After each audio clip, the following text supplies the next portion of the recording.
Well, now in a bid to provide financial stability, the government has decided to convert Vodafone Idea's outstanding spectrum dues into equity. Now, this move comes after the cabinet rejected the Telecom Department's proposal for a partial waiver of the company's AGR dues. Reema is joining in with more on the implications of this. Reema, good morning. Tell us more. Hi, good morning. As you pointed out, the government has announced that the company has intimated to the exchanges that the government will be converting part of its spectrum dues into equity.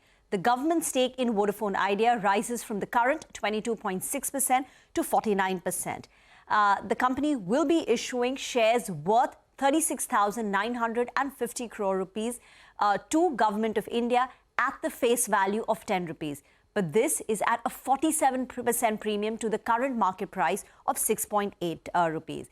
Even though the government will have a 49% stake and they will be the largest shareholder, the operational control of Vodafone Idea continues to remain with the existing promoters.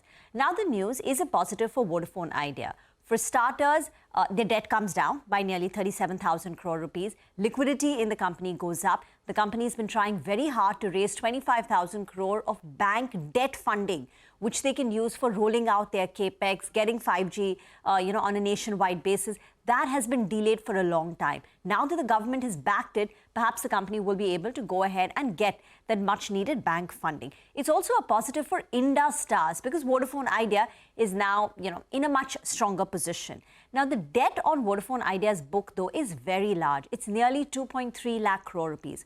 Of that, only 37,000 crore is going to get converted into equity. But in the near term, for the next 2 or 3 years, the amount that the company has to pay to the government comes down. Those are the numbers that IFL has put out. So, once the moratorium comes to an end, the company had to pay nearly 43,000 crore worth of annual payments to the government. That number comes down materially to 23,000 crore in FY27 and 33,000 crore in FY28. That said, a lot of analysts believe that in the near term, it's fine, FY26, FY27, maybe even FY28. But thereafter, making those hefty payments of 33,000 crore, the reduced amount also because it's so significant, will be difficult for the company. According to IFL, they expect that the government will need to further increase their stake in Vodafone Idea at a later date. Vodafone Idea will remain a distant number 3 player, not a very competitive one. Continued dilution in Vodafone Idea shareholding will cap the upside for existing shareholders.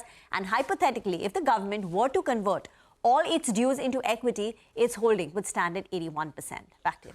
Wow, 81%. That's something that a number that we watch out for as well. The stock reaction in particular this morning. Reema, thanks a lot for that.